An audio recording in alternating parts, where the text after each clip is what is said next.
Fun Facts presents the 1956 Triumph TR3. This is a 50s classic car, and this was the second generation from 1955 to 1957. I'm excited. I hope you're excited. Let's get started now.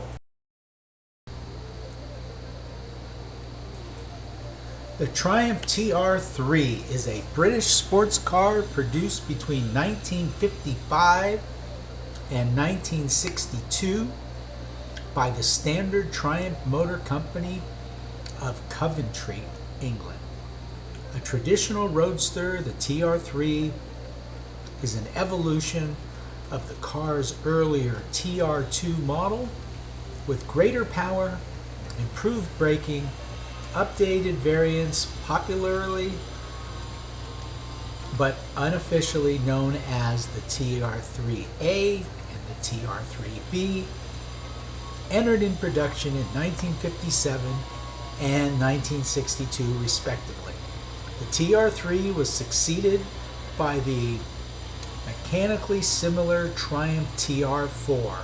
The rugged side screen TR, so named for its employment of removable plexiglass side curtains, was a sales and motorsport success, with approximately 74,800 TR3s sold across all variants. The model was the company's third best seller in the TR range, behind the TR7 with 111,500 units and the TR6 with 94,500 unit models.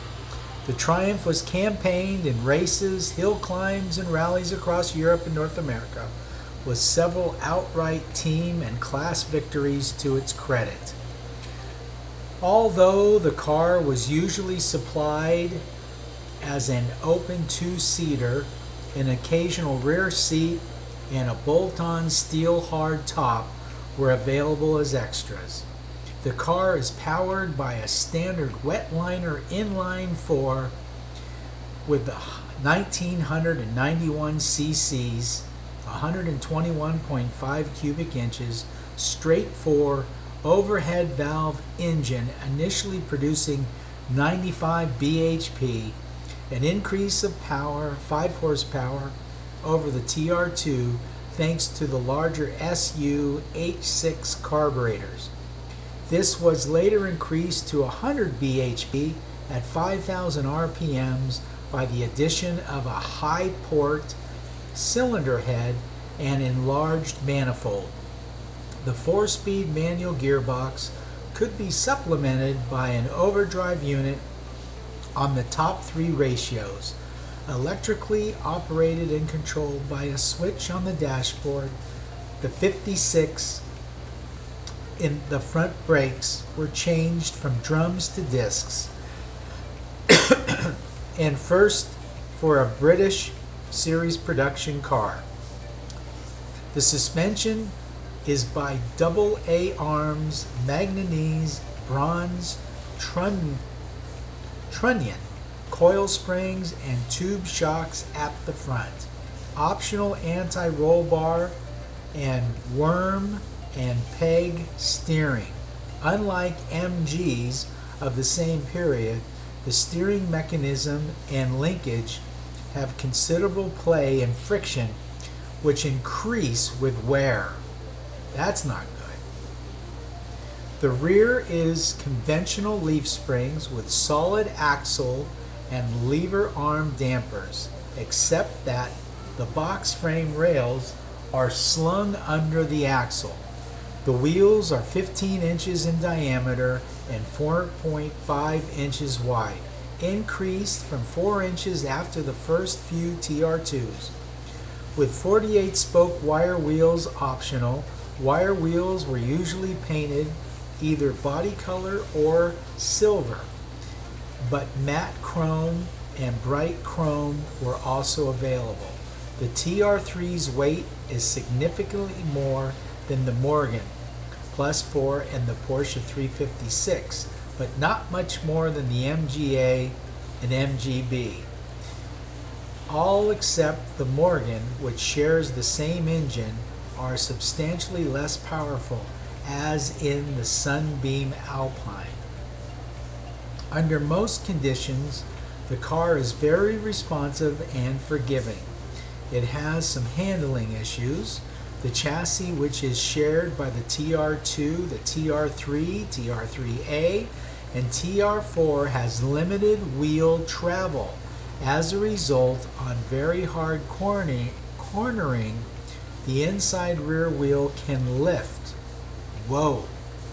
The inside rear wheel can lift, causing sudden oversteer due to the increased load on the outside rear tire.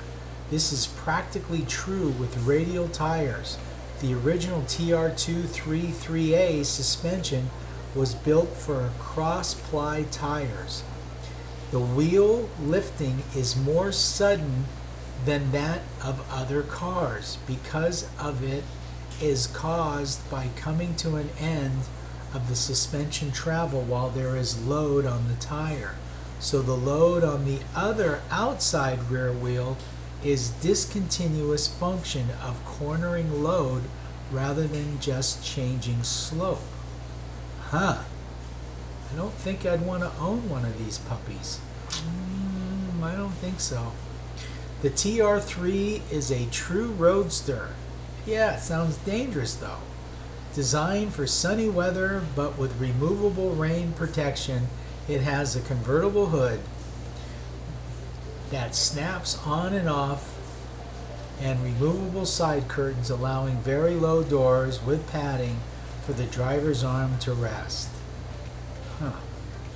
There are holes in the floor with rubber plugs so that the original slip jack might be used from inside the car, as did the Jaguar XK120.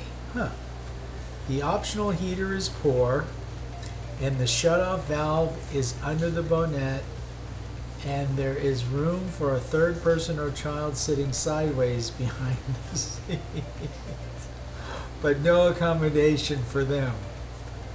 Some 13,377 examples of the original pre-facelift TR3 were produced, of which 1,286 were sold within the UK, and the rest were exported mainly to the USA.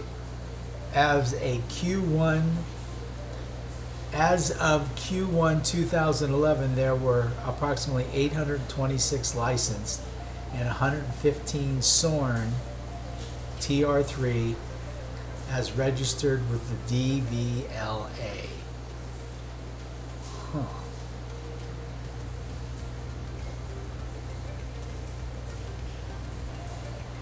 Specifications.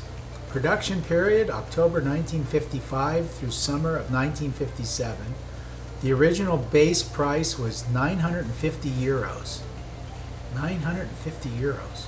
Suspension, front independent by unequal length double wishbones, coil springs, telescopic dampers. Rear was live axle, half elliptic springs, lever arm, and dampers. Brakes, the first 408 models, 55 through 56, 10-inch drums all around. Remaining 9,000 units, 1956 through 57, front discs and rear drums. Factory options and extras. Triumph offered a wide range of optional parts and accessories for both the competition-minded enthusiast and those simply wishing to personalize their vehicle. Among these were overdrive, wire wheels, hardtop kit, an occasional rear seat, push-button radio, interior heater, leather upholstery, windscreen washer, cast aluminum sump,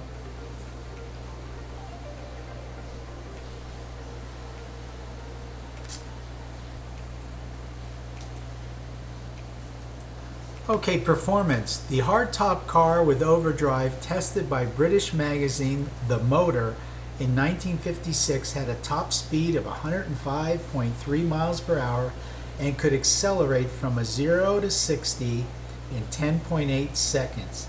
The fuel consumption of 27.1 miles per imperial gallon was recorded, and the test car cost 1,103 euros, including taxes.